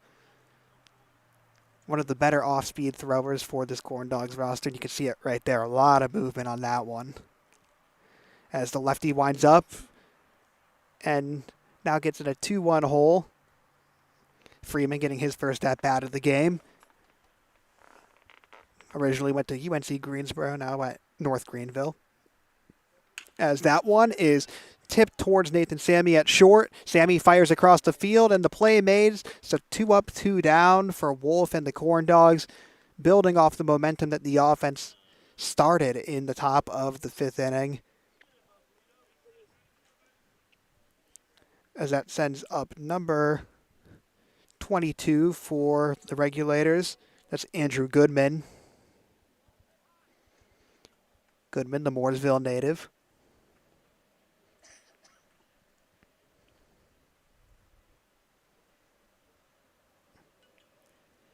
Trying to start something here as the tides have changed drastically against the Regulators. Wolf throws that one off the ground. Look, little off coming out of the arm, but no damage done, no runners on. 2 outs and Corndogs 1 out away from entering the penultimate inning of this contest, as since we're in a doubleheader this evening, games are 7 innings. So Wolf now down 2-0 in the count as Goodman takes ball number 2. Goodman playing in right field tonight for this Regulator squad.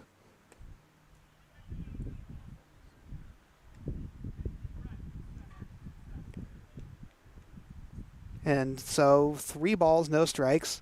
Work for Wolf to do if he wants to go 3 up, 3 down in this inning, as that could start off the work right there. So a 3-1 count now for Wolf, who is going to be entering his freshman year at Southeastern Community College. Had a fantastic high school career as that's going to be a walk right there. So Goodman able to be the first base runner of the inning for the Regulators, and now the tying run at the plate for the home squad. That's number 5, Nick Britt. Britt, another one of the guys for this Regulator squad that is really trying to pick up the bat here in conference play. Fouls that one off, only batting 111 in SCBL games. The Chesapeake native. It's a teammate of Harrison Wilson, the third baseman for the Corndogs. Both play at Winthrop, where Britt is a redshirt sophomore. Goodman gets back to first on the attempted pickoff by Ashton Wolf. Wolf has that one grounded over to Sammy at short, and Sammy tosses it over to his former high school teammate Masri at second and gets the Corndogs out of this inning, keeping their 4-2 lead as we head into the top of the 6th inning here between your Queen City Corndogs and the Regulators Baseball Club.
Welcome back here for the start of the 6th inning between your Queen City Corndogs and the Regulators Baseball Club.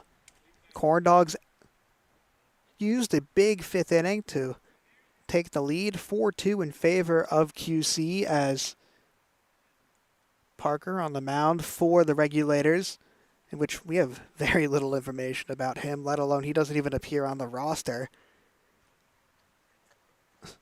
As that pitch is bombed into the outfield by Harrison Wilson, and it is gone! Harrison Wilson with only his... Oh, wait, actually, excuse me, that one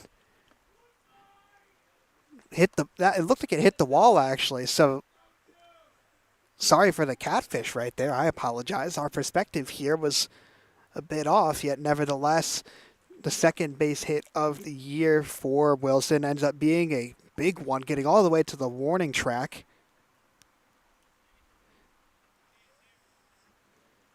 So Wilson, who's been really struggling in conference play, has his best at-bat of the season, as Nathan Sammy, who's entered this game batting the same average as Wilson, both batting .91, so .091, so not great numbers there. Looking to replicate Wilson's at-bat. So with Wilson on second, that brings up a 1-1 count, no outs.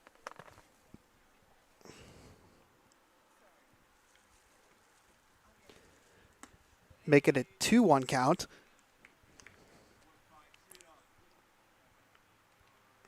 Sammy scored the first run of the evening for the Corndogs,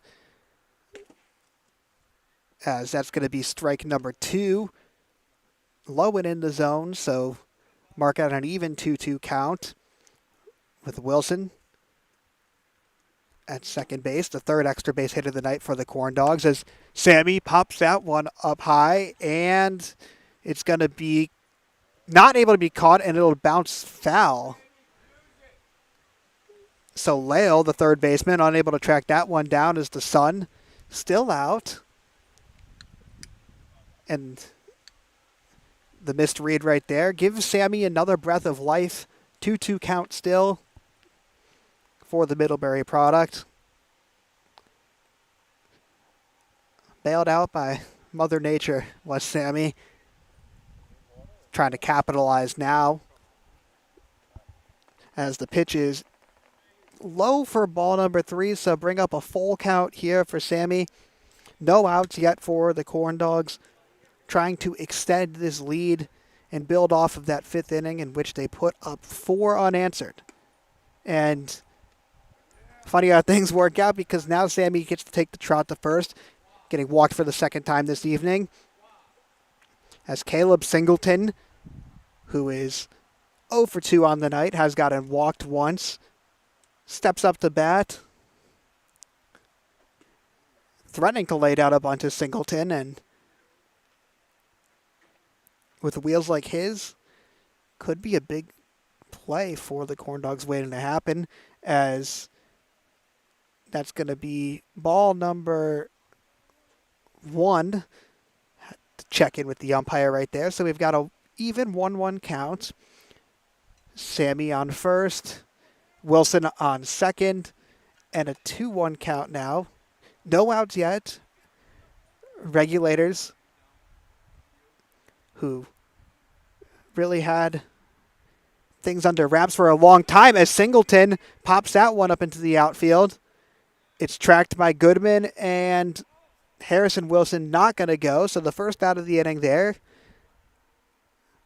on a pop fly from Caleb Singleton, who's 0 of 3 on the night now, sending up Mr. Reliable for the Corndogs, Cannon Pierce.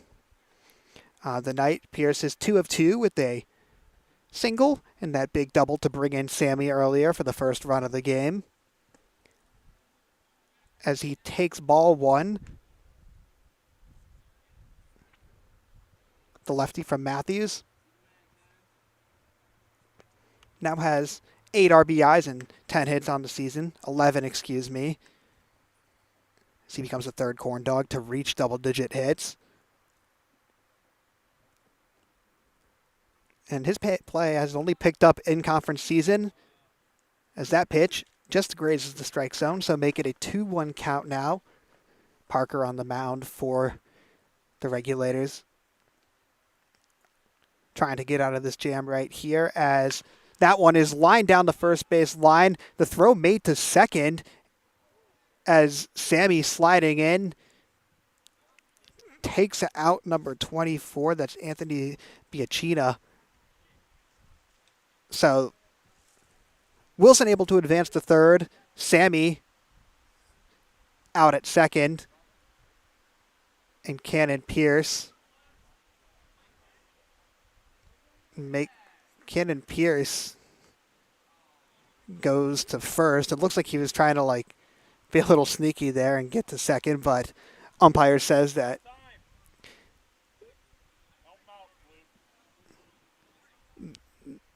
there's some contention over whether the Regulators called time.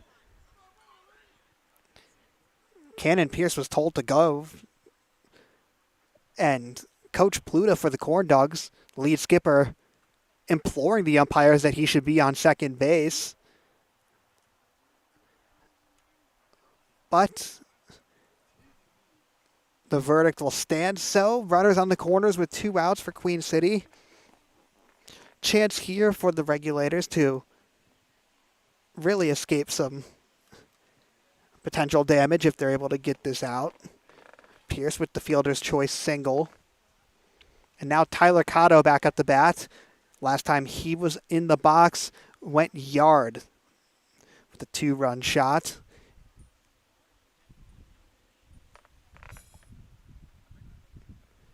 As that one bounces into the dirt. Throw back to first, not in time, as Pierce Gets a little turf burn in the action.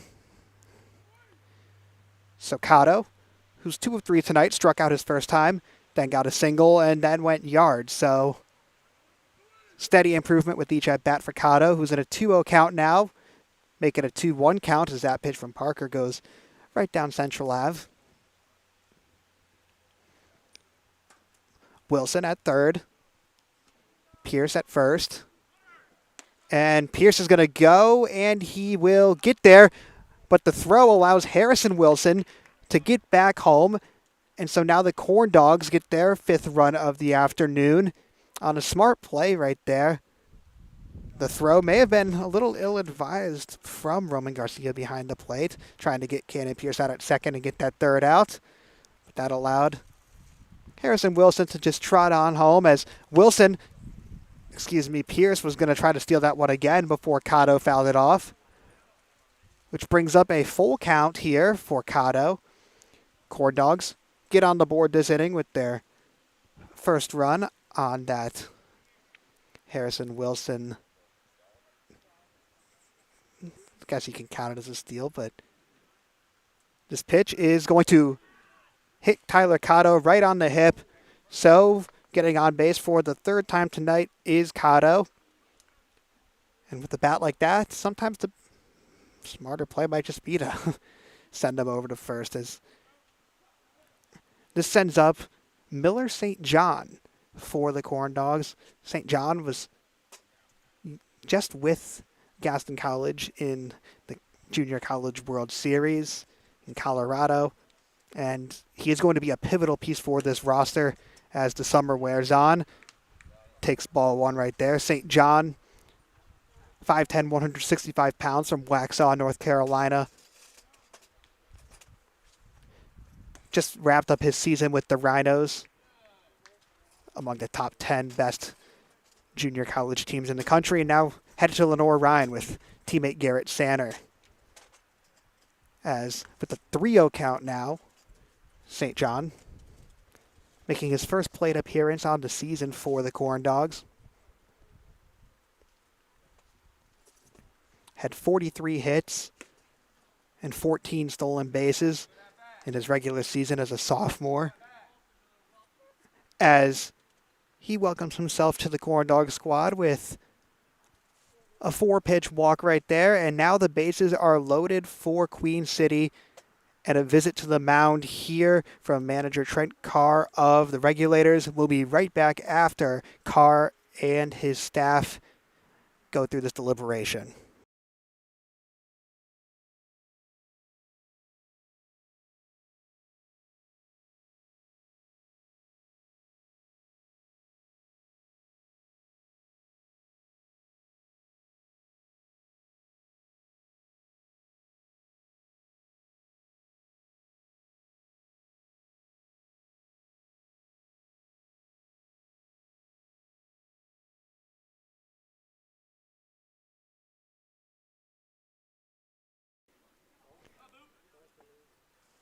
Pivotal moment here as Bouthillette on the first pitch he sees fouls that one out of play. So an 0-1 count on Bouthillette, who has grounded out twice tonight as well as earned a walk.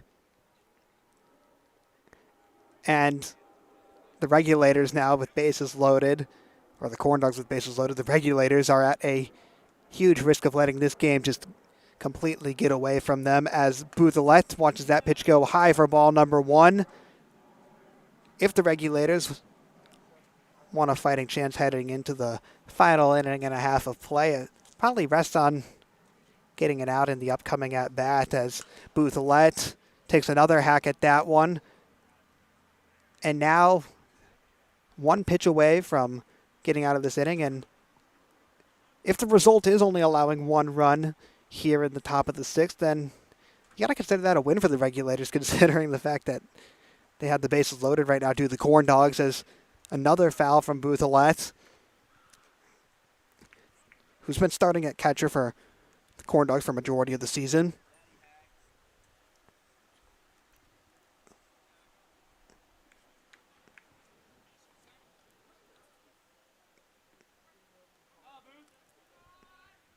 Bouthillette Trying to stay alive here. Watches that one go outside. So an even 2-2 count for Bouthillette.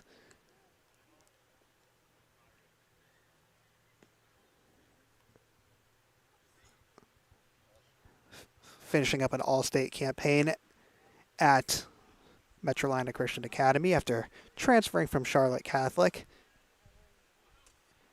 And restrains himself on that pitch, so brings it to a full count. Everybody got to go, and Bouthillette lines it down, and the play is unable to be made.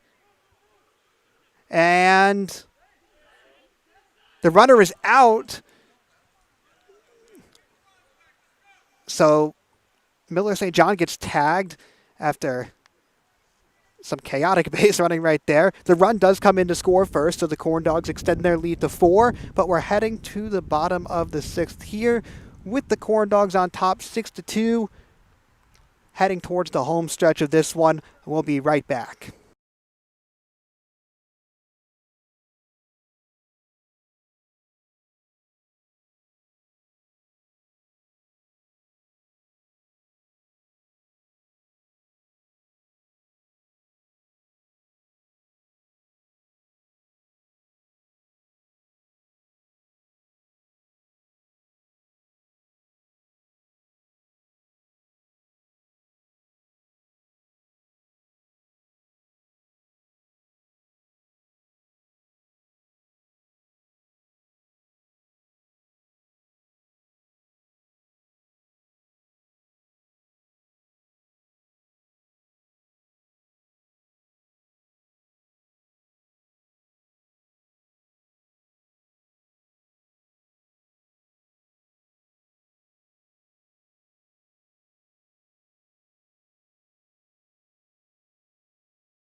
Sun setting here on Mountain Island Charter School, as the sun might be setting on the Regulators' hopes of winning this game if they're unable to put up a little bit of a fight in this inning. Corndogs get 2 more in the top of the 6th to extend their lead to 4.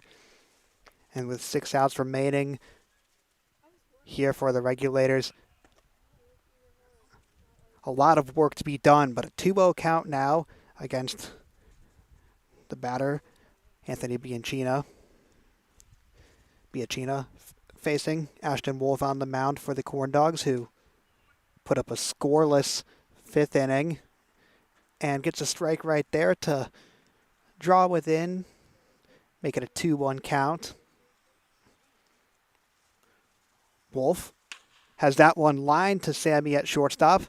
Sammy flings it across the field, and Budnick makes the play.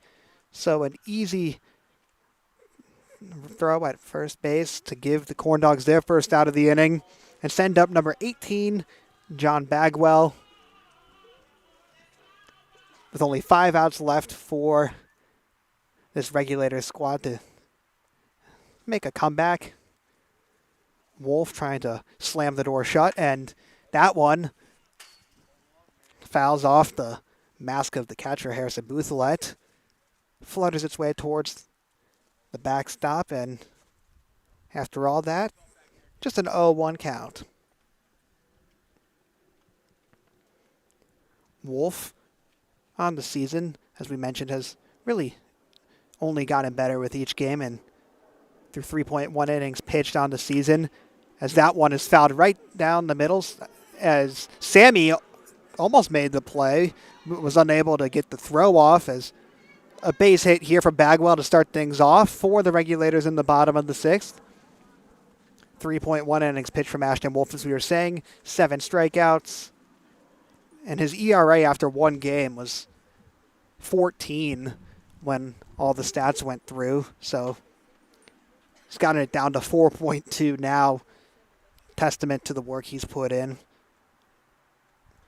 on the mound with settling in as that pitch is fouled back by number 19, Blake Holler.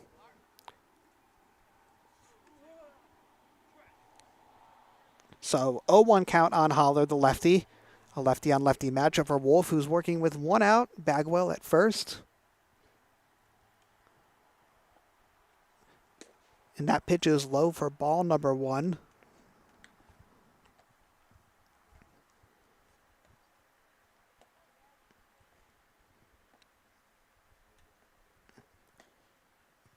And that one is low. Almost near the same exact spot. So 2-1 count now against Blake Holler. Playing DH tonight for the Regulators. As Wolf once again has that one fouled off. The mask this time of the umpire. So 2-2 count. Umpire seems to be okay. He's wearing the protective mask, but still. Baseball of that velocity hurling toward your face will shake you up regardless of if you got protection. So that one is going to be ball number 3 as Wolf airs it a bit. And now a full count here. Regulators attempting to scratch and claw their way back into this contest. As that one is popped up into right field, and looks like Dylan Lewis for the Corndogs, number 42, is going to get under it for the second out of the inning. Lewis was just inserted into the game for Queen City, entering his junior year at Queen's University. And now number 38, Roman Garcia, who's been catching tonight for the Regulators, hoping to extend this inning as he faces Wolf in the box. And so far, 0-1 in favor of Wolf. A big swing right there from Garcia, but wasn't able to make contact with it. So Bagwell still on first.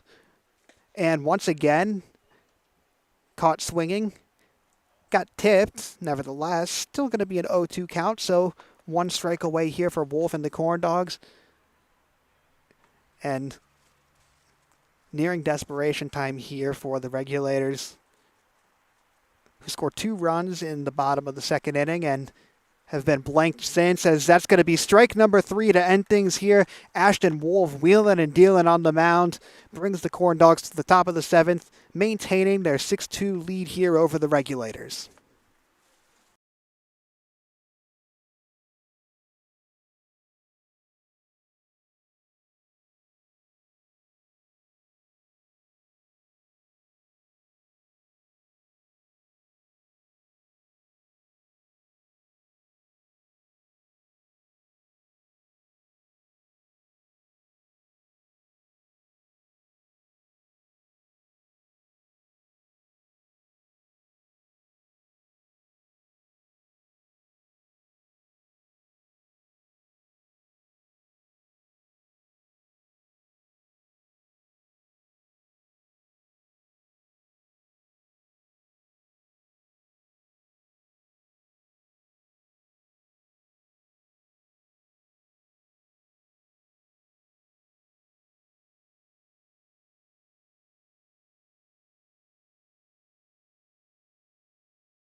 Welcome back for the top of the 7th inning here between the Regulators and your Queen City Corndogs.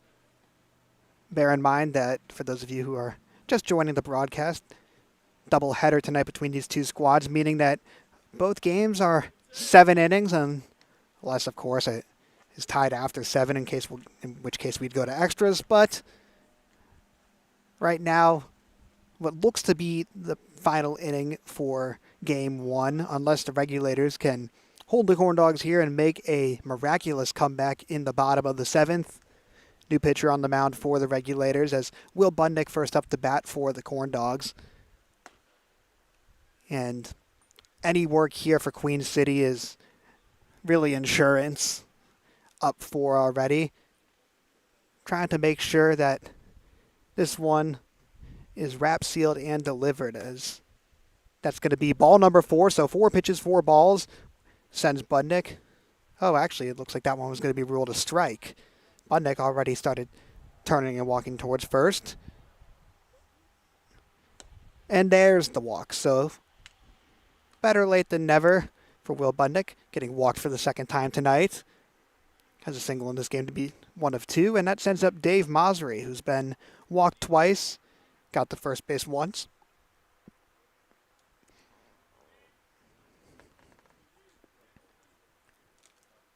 As that pitch is low and away, snared right there by the catcher Roman Garcia. Nice play behind the mound to ensure that Budnick isn't able to get over to second. While that pitch is inside for ball number 2, so strike zone. Being a little elusive right here for the Regulators at the top of the 7th inning. Not a good sign for the Regulators, as they were really in command for a majority of the contest up until the 5th inning. The Corndogs were down 2-0 to this Regulators squad, which is still searching for its first conference win of the season. And that'll be strike number 1, a nice pitch right there against Masri. And then an explosion from the Corndogs in the past 2 innings to propel them to this 4-run lead. And that'll be ball number 4, so 2 base runners here early for the Corndogs, as Masri takes his 3rd walk of the night. Masri got on base all 4 times he stepped up to the box tonight. Meanwhile, Wilson Lohr has popped out 2 times in a row, got walked in the first at-bat that he had, and takes a big swing at that one, comes up with nothing. So 0-1 in the count now for Lohr, who attended Southeastern Community College for 2 years. Now heading to Southern Wesleyan, and Lohr lines that one right into left field. Budnick trots to third, and with that base hit, Lohr gets his first hit of the night, and the Corndogs load the base for Harrison Wilson, who is coming off his best at-bat of the season, statistically speaking, as he recorded his first extra base hit of 2023 with a double the last time he stepped up. And now with no outs, bases loaded, a chance for Wilson to do some more damage. That pitch is going to be right down Main Street for strike number 1, though, so bottom of the order up for the Corndogs, Wilson, Sammy, and then we head back to the top, as that one is lined down the third base line and ruled foul. So just kissing the line right there is that ball. Unable to get past the bag in time, so bring it to an 0-2 count on Wilson, and that would have brought in at least 1 run, possibly 2. Regulators quite fortunate that one decided to take a hop left of the line. So now 0-2 count. Wilson trying to protect the plate. And that will be high for ball number 1. Wilson, 1 for 3 on the night.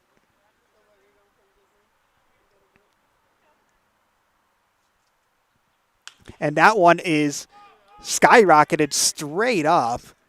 Budnick gearing up to run here. And the play is not made. The catch unable to be secured right there. And the throw is errant. So a run will come home. Budnick trots across home plate.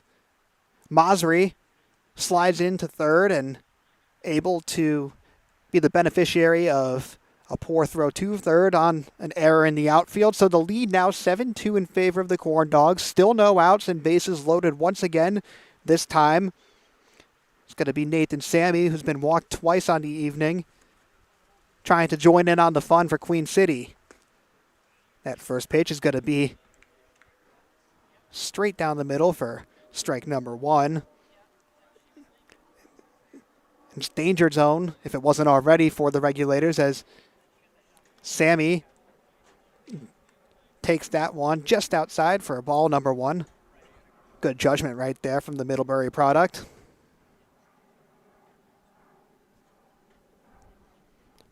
And Sammy pops that one up and out of play, so make it a 1-2 count now. Regulators still trying to get that first out of the inning, as Sammy has to duck and cover from that pitch, bringing it up to an even 2. And the Corndogs, after going down 2-0, have scored 7 unanswered, all in the past 3 innings and counting. As Sammy, the last batter, tips that one right down the center, and the only play that can be made is at first, where Sammy is going to be ruled out, but one more run scores for the Corndogs, extending their lead to 6 runs. Masri gets across home plate, and the RBI on the fielder's choice from Sammy. So 1 down, 2 to go for the Regulators as the top of the order comes up with Caleb Singleton. And the first pitch he sees is going to be outside for ball number 1. Wilson Lohr at third base. Harrison Wilson at second. And a 2-0 count now on Singleton. Singleton, 0 for 3 on the night, has gotten walked at the first at-bat of the game for the Corndogs. As now up in the count 3-0.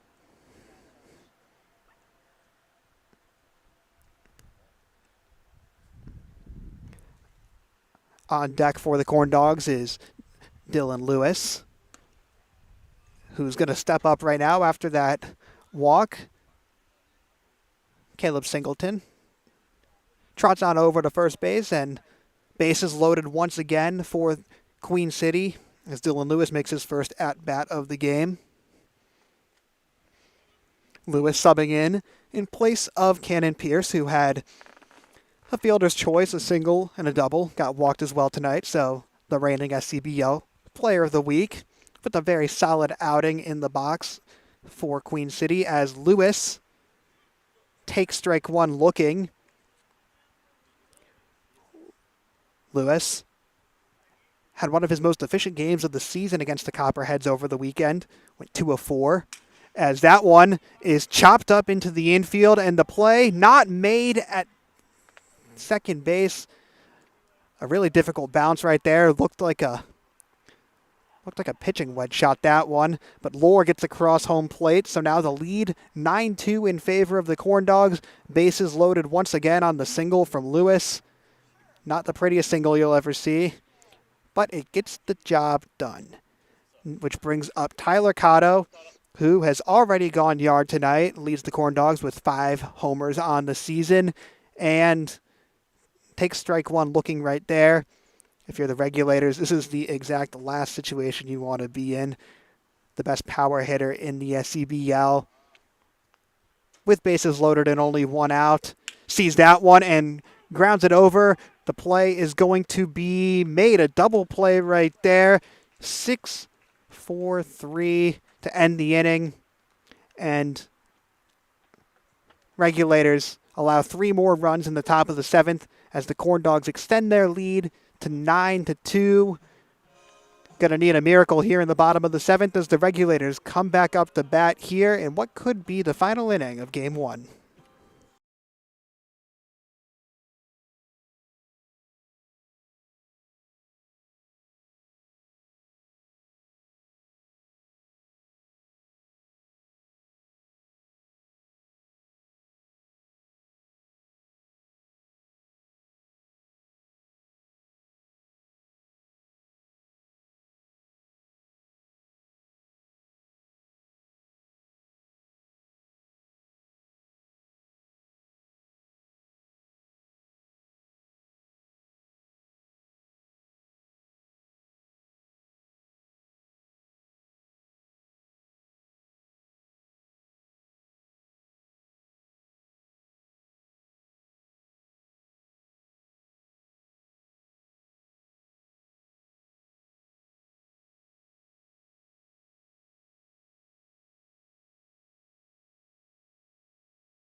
do or die time here for the Regulators, as they're down 2-9 to the Queen City Corndogs in the bottom of the 7th inning.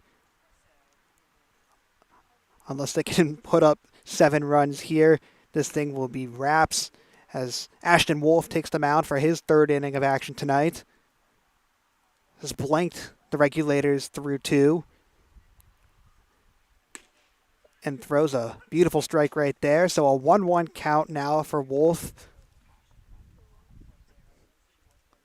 who is working on his best game of the season, which sees that ball fouled out way over the right field wall. So 1-2 count here, and with 3 outs for the Regulators, Wolf trying to make sure no funny business occurs, as that one is lined to Masri at second, and he takes his time, throws it, and maybe took too much time. Might have overthought it there, as that one sails over the head of Will Budnick. So a base hit to lead off the inning for the Regulators, as number 23, Josh Lale, steps into the box.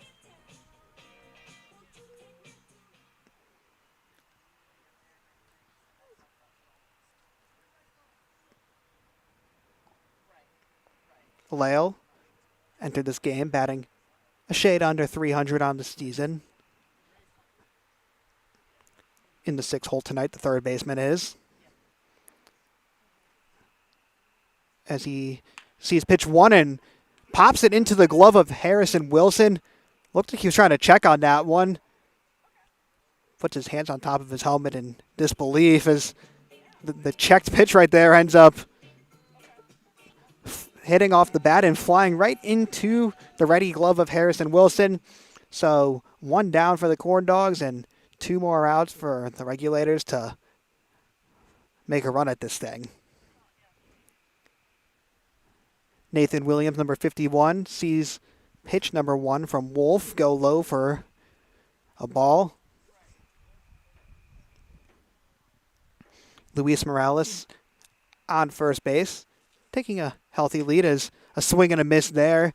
Wolf has been putting in work with those off-speed pitches tonight.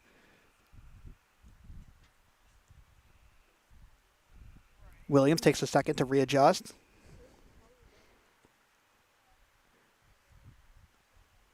And that one is going to be foul. Dribbles right towards Corndogs manager Jeff Pluto. As now with a 1-2 count, Williams, who is batting .091 in 11 at-bats, sees that one fly up into the outfield. It'll go foul, and it won't be caught in time. Will Budnick and Dylan Lewis, teammates at Queens University of Charlotte, unable to converge on that one. So Williams keeps himself alive in the count. Morales actually was going for second on that, so the foul might end up doing more damage than good, as Morales stays put on first for now.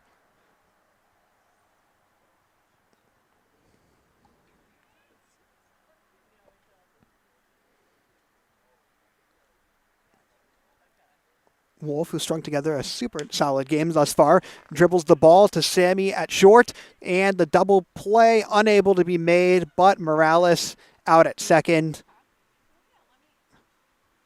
Good hustle there by Nathan Williams to avoid being the second out of that double play. But nevertheless, with 7 runs to make up and 1 out to do it, Caleb Freeman is going to have to work some magic here, at least start some sort of magical run for this Regulator squad. Wolf gets ahead, 0-1 in the count on a nice strike 1 right there.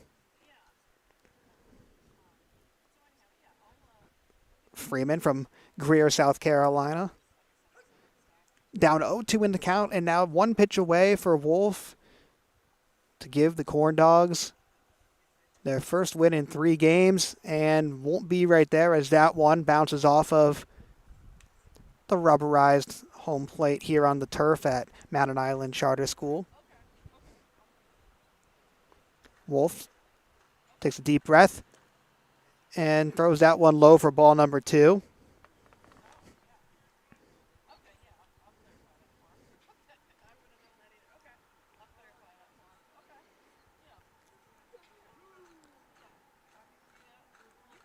Runner on first is Williams as Wolf gets that one hit into the outfield, and the catch unable to be made. Drops right in front of Wilson Lohr in left field.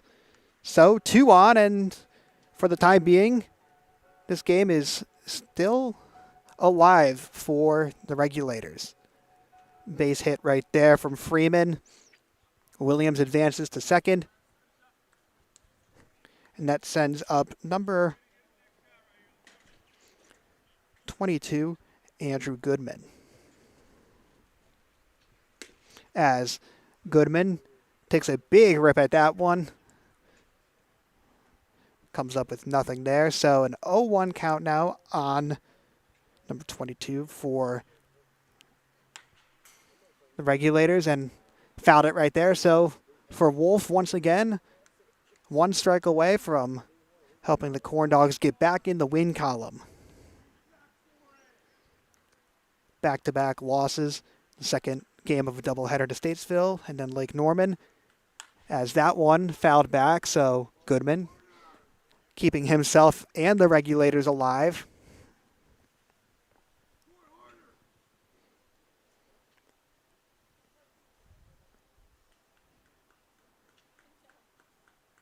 The windup is popped straight up. Wilson calling for it, and the catch is made, and the Corndogs pick up the 9-2 win in the first leg of a doubleheader between them and the Regulators Baseball Club. After back-to-back losses for Queen City, a solid outing on the mound from J.J. DeVos to start, and then finished off by Ashton Wolf with some late inning run action. All 9 of the runs came in the last 3 innings of play to give Queen City game 1 of this doubleheader and help them get back into the win column and move to 4-3 in SCBL play. Game 2 between these two squads will have first pitch about half an hour to 45 minutes from now, so make sure to tune in to the Queen City Corndogs YouTube for the live stream of that game, and follow at QCBSL or BSBL on social media to keep track of any game updates. Thank you for guys all for tuning in, and we look forward to seeing you for Game 2 between the Regulators and the Corndogs momentarily. I'm Jonah Weintraub, and you're watching Corndogs Baseball.